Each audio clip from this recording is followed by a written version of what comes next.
สวัสดีจ้ามาพอกับรถตัดชาแนลอีกแล้วจ้ามาพอกับเมทิพอีกแล้ววันนี้เมทิพก็อื่นกินคือเก่าสวัสดีทั้งเพื่อนเก่าเพื่อนใหม่ได้จ้าเมทิพกินอีกแล้วจ้ามาเนี่ยอาหารแรงจ้ะ4 โมงแรงเมทิพไม่กินนี่จ้ามื้อนี้มีอาหารบหลายอย่างไม่อย่างเดียวโคโลเลยมื้อนี้มีอย่างเดียวจ้ะแต่หั่งจะอันนี้แน่จ้ะฮู้บ่หยังจ้ะเนี่ยน้ำตกเนื้อเก้งจ้ะกินเนื้อเก้งน้ำตกเนื้อเก้งครั้งแรกจ้ะกับข้าวเหนียวก่อนจะไปกินแม่ทิพย์ก็จะขอบคุณก่อนจ้าขอบคุณเพื่อนพี่ๆน้องๆที่เข้ามารับชมติดตามกดไลค์กดแชร์ให้แม่ทิพย์หรือให้เวลาแม่ทิพย์จ้ะแม่ทิพย์ขอบคุณหลายๆจ้าแม่ทิพย์ขอเวลาน้ำเนี่ยได้จ้าเด้อมาบัดนี้มากินน้ำกันจ้านี่เป็นเนื้อเก้งเด้อจ้าแม่ทิพย์เฮ็ดน้ำตกเพราะว่าแม่ทิพย์ลองเฮ็ดมึงจ้ะกับข้าวเหนียวมาแซ่บๆน้ำกันจ้าเพราะว่าแม่ทิพย์ก็บ่เคยลองคือกันจ้าแม่ทิพย์จะลองผักก็จะมีหลายอย่างแท้จ้าผักบักทั่วกระเจี๊ยบ2 หน่วยตัดออกจากข้องกระของจ้ะกระเจี๊ยบ2 หน่วยผักสลัดบักแตงผักแพ้วแล้วก็ผักซี่จีนซีลาวแล้วก็โหระพาจ้ะผักแพ้วสะระแหน่ผักหลายอย่างจ้ะมาจ้ะมาลองน้ำกันเพราะว่าแม่ทิพย์ก็บ่เคยลองน้ำตกคือกันจ้ะน้ำตกอันนี้ครั้งแรกจ้ะมาแซ่บๆน้ำกันจ้าแม่ทิพย์สิซี่มึงมันจะเป็นยังไง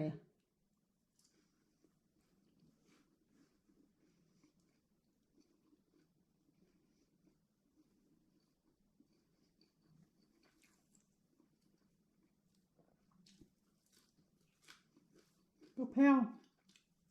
หอม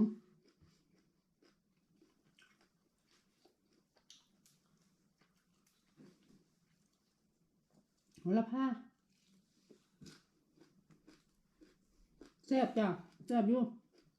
มันก็คล้ายๆเนื้อจ้ะ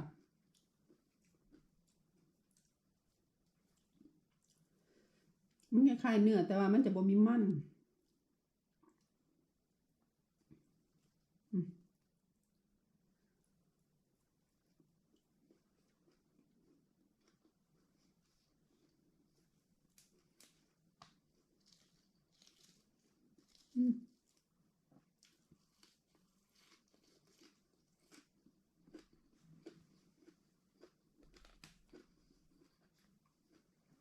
เขาท่าจ้ะบ่เหนียว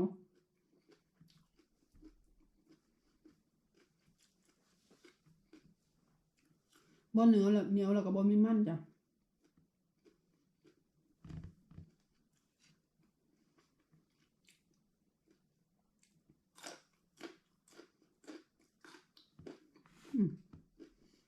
ทั่วกับบานดีแท้เก็บใหม่ๆ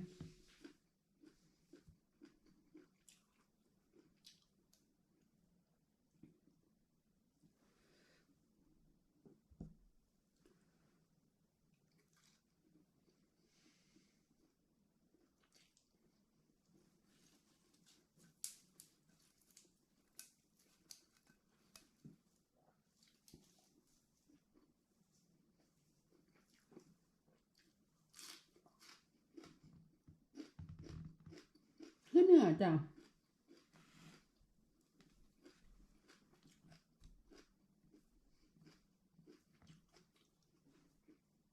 แซ่บอยู่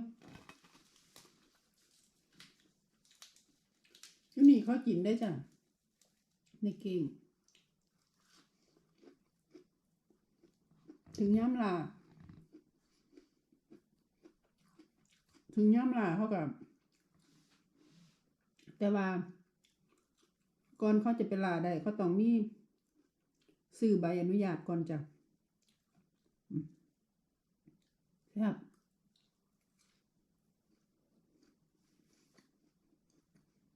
แม่ทิพย์ก็เพิ่งกินคือกัน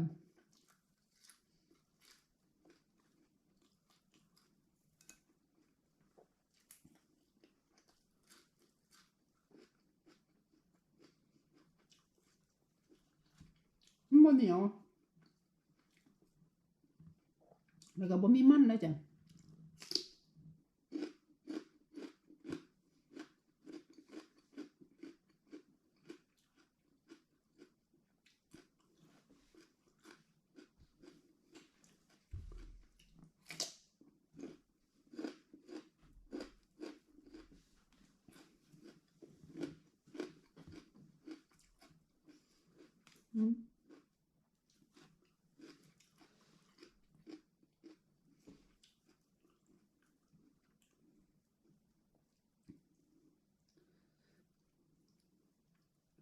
ก็อย่าว่ากันเด้อจ้ะเพราะว่ามันบ่มีแต่แม่ทิพย์ดอกกินผู้อื่นก็กินคือกัน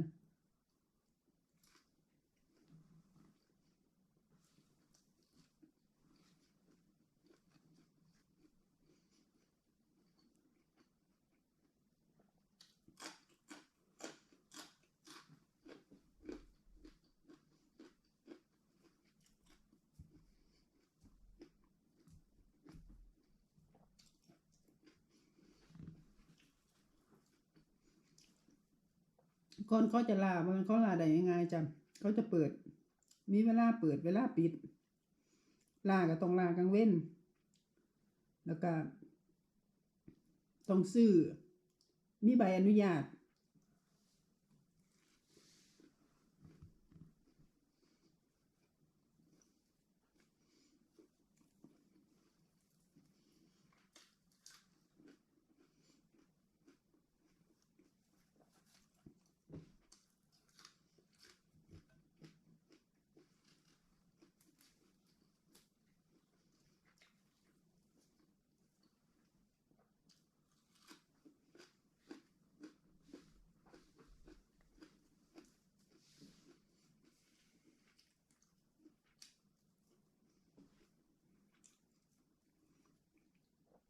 แซ่บอยู่จ้ะ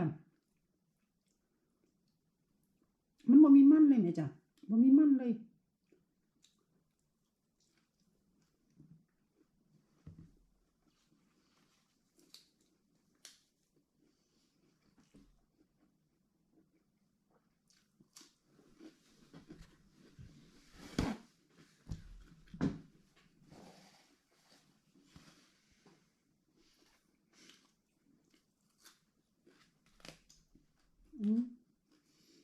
ได้กินข้าวเหนียว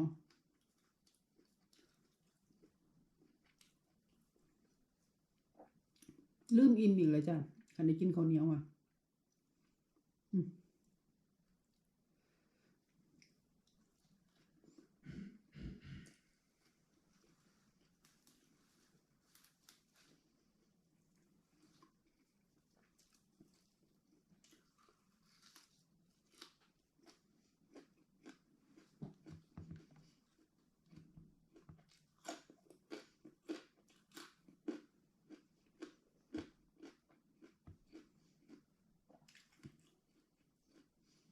กระเจี๊ยบ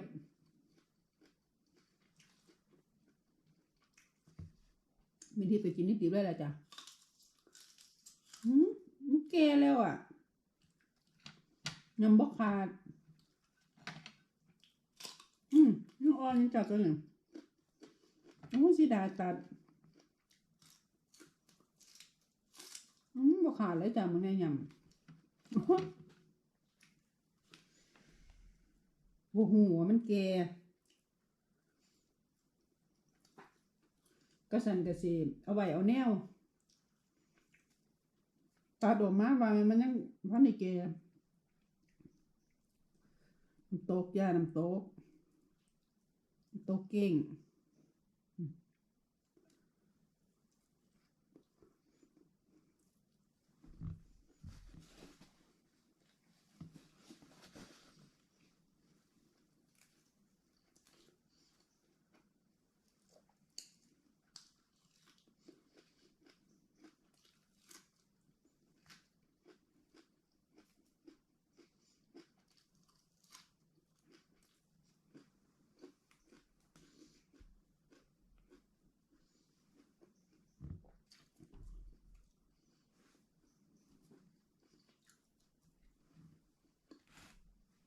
วันนี้ก็ไปขุดแปลงผักจ้ะกิจกรรมแม่ทิพย์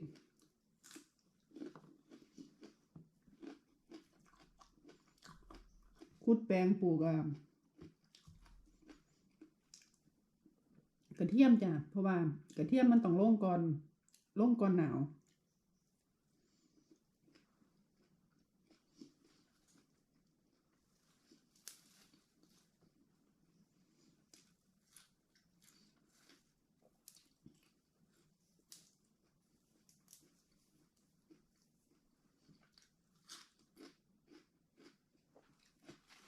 แม่ทิพย์ได้หลายเล่ม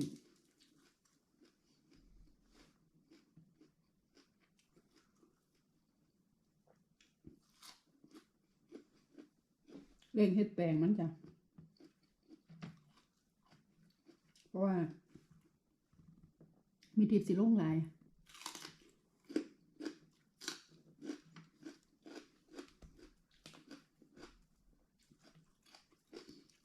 เพราะว่ามากินกระเทียม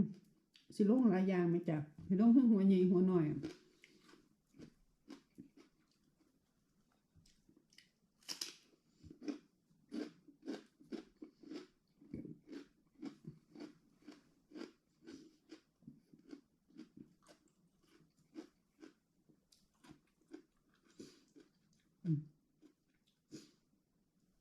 นี่จ้ะ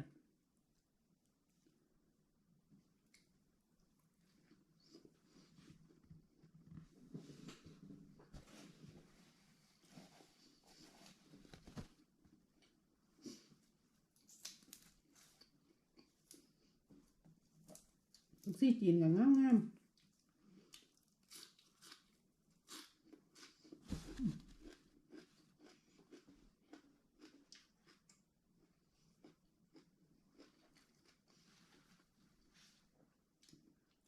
โหระพาขึ้นดอกไม่ทิพย์ตัดออกบ่ให้มันขึ้น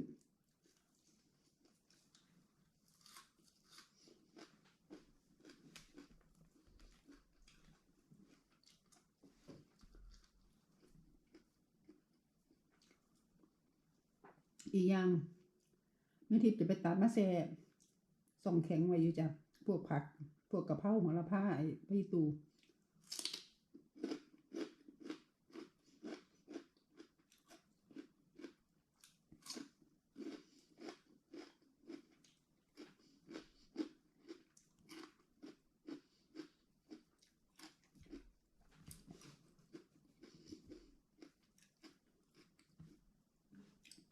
แต่ว่าเวลาแม่ทิพย์ยากจักแม่ทิพย์ยากอีหยังนี่จ้ะคำใหญ่ๆโอ้ยเนี่ยจ้ะ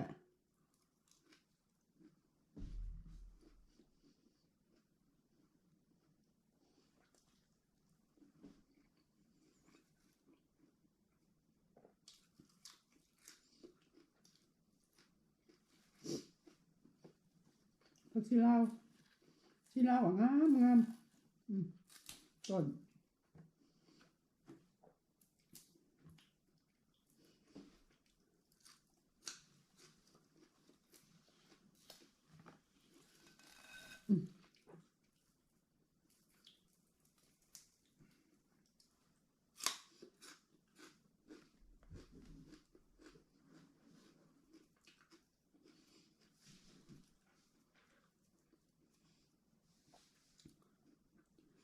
รสชาติมันก็คล้ายๆเนื้อจ้ะแต่ว่ามันจะบ่เหนียวนี่มันบ่เหนียวบ่มีรสเหนียวเลยล่ะกัน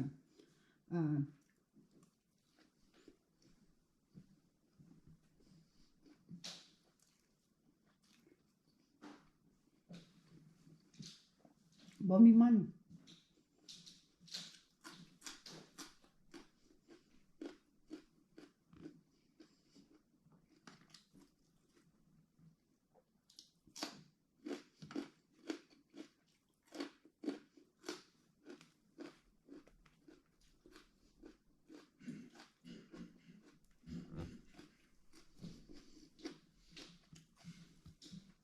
ไม่ทิพย์กินข้าวเหนียวไม่ทิพย์กินได้หลายปกติก็กินหลายอยู่แล้ว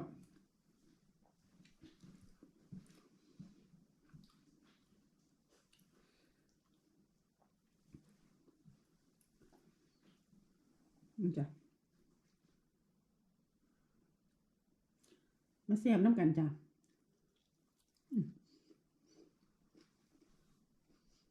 ทำยังไง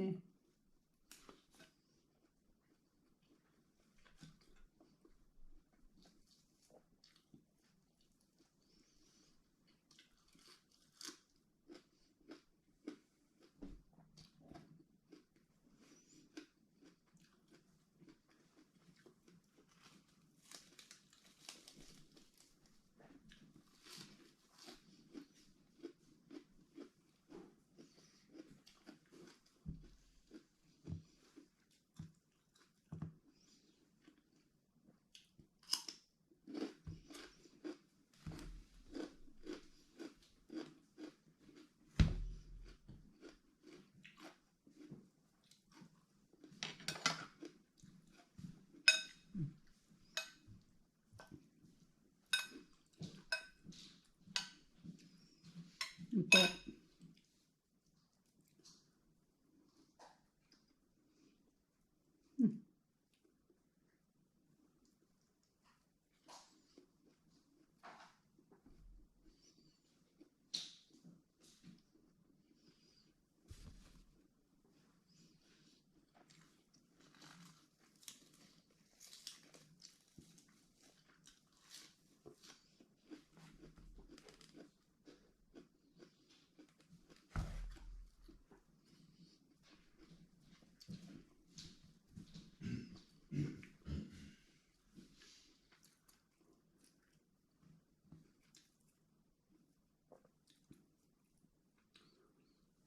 เฮ้ย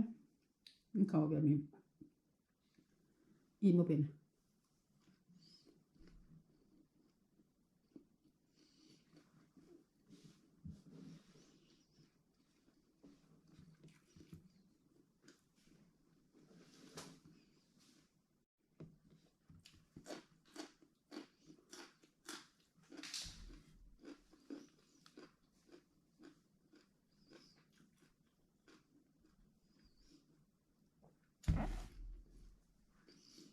บกหลายแล้ว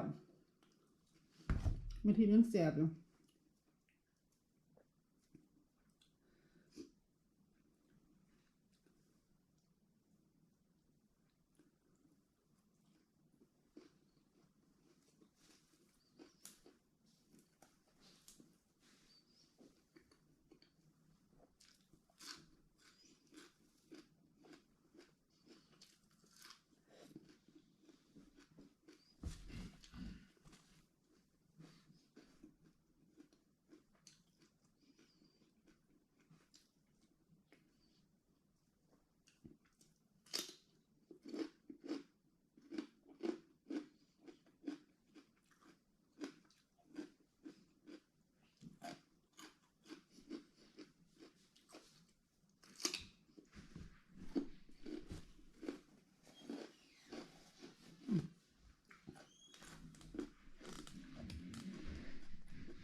เห็นเพื่อนๆมึงคิดเพื่อนๆกินข้าวเหนียว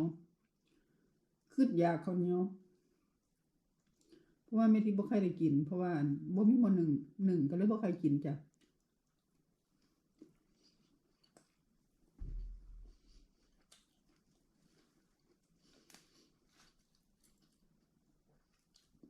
อีกอย่างกินผู้เดียว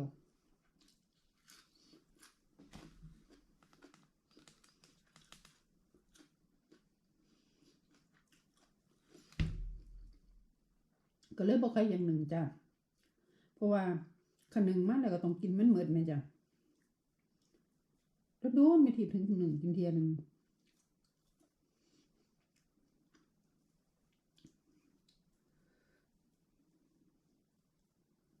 แซ่บอีจ้ะ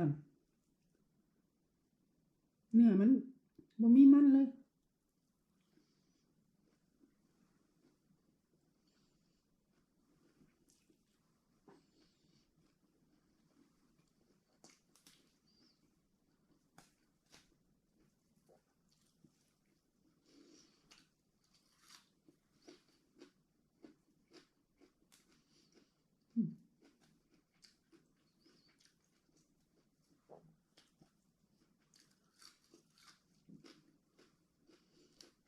มันก็ผักเอามาผักมันจะผักแสบๆจ้ะหอม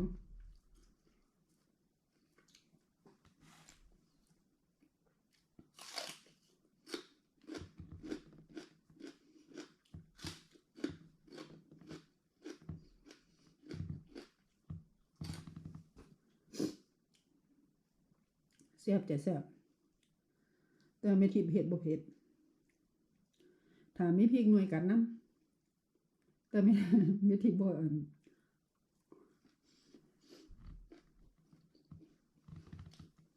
นี่จ้ะพริกหน่วย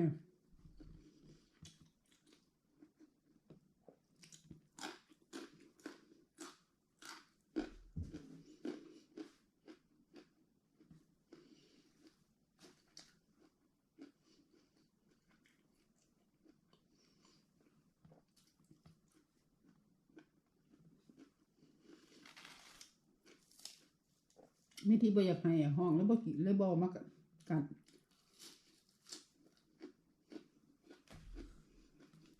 มากจ้ะมากกินเผ็ด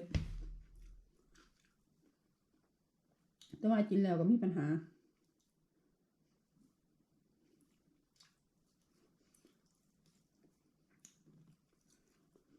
เลย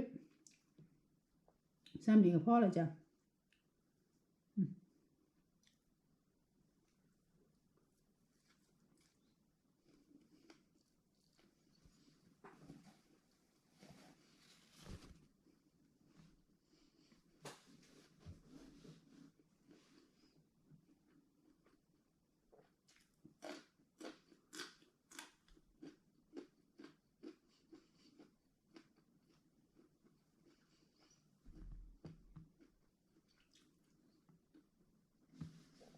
แตงกรอบๆ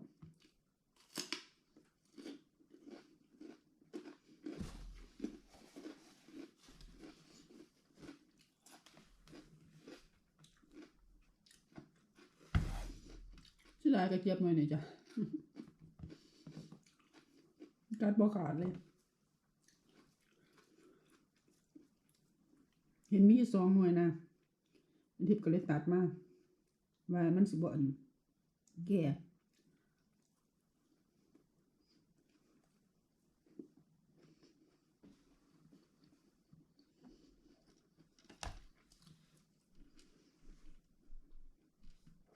พริกหวาน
บ้านในคำในจ้ะเพิ่งจะ4 โมงกว่า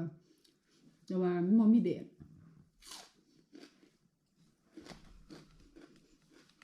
มันเข้าหน้าฤดูใบไม้ร่วงแล้วจ้ะ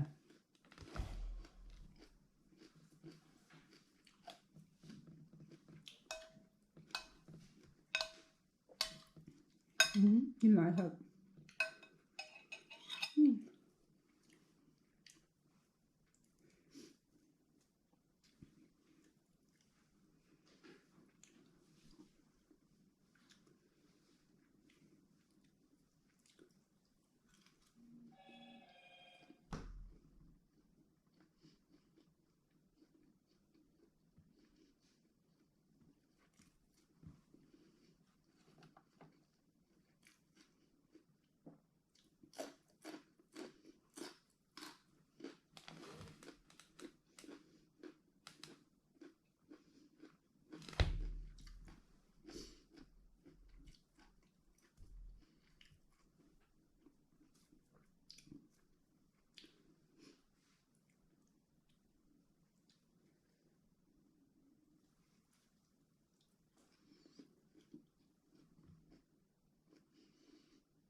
เขา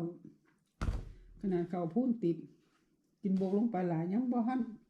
อันนี้อยู่แต่ว่าแม่ทิพย์สิเศร้าเอากินผักก่อน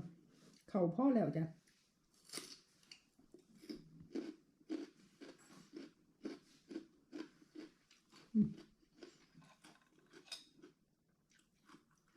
ยังหน่อยนึงจ้ะ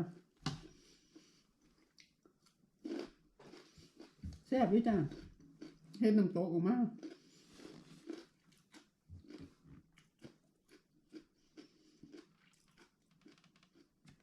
เนื้อมันจะพลอย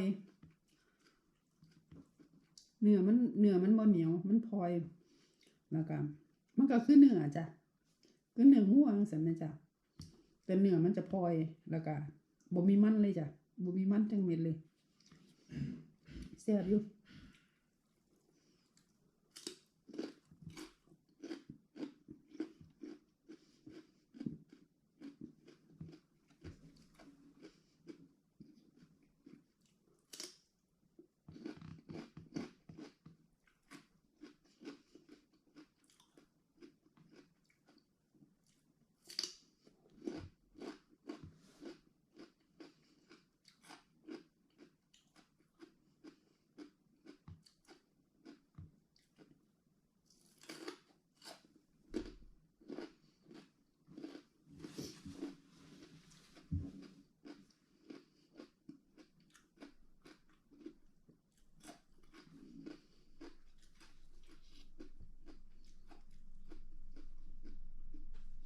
กินผักเล่นมาเนี่ย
วิธีว่าเฮ็ด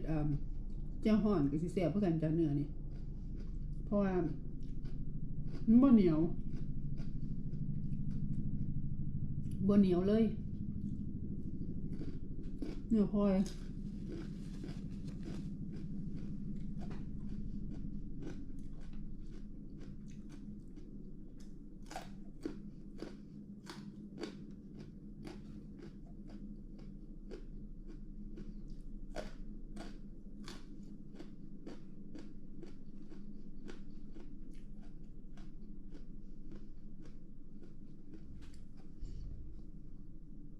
ทั่วไม่ทิพย์ดอก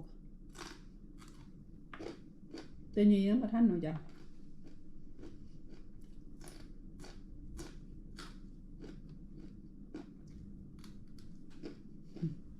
บักเขือบักแตงบักเขือเทศนี่น้ำบ่ทัน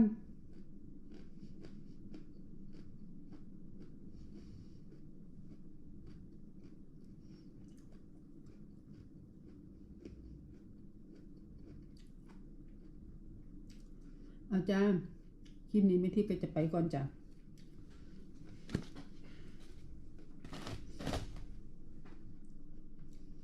อิ่มเข้ากับเมื่อโบกลงไปหลายเดี๋ยวเศร้าเอาจ้ะถ้ากินข้าวเหนียวเดี๋ยวเศร้าเอาคลิปนี้ไม่ทิพย์ไปก่อนจ้าพอกันคลิปหน้าได้จ้ะเด้อบ๊ายบาย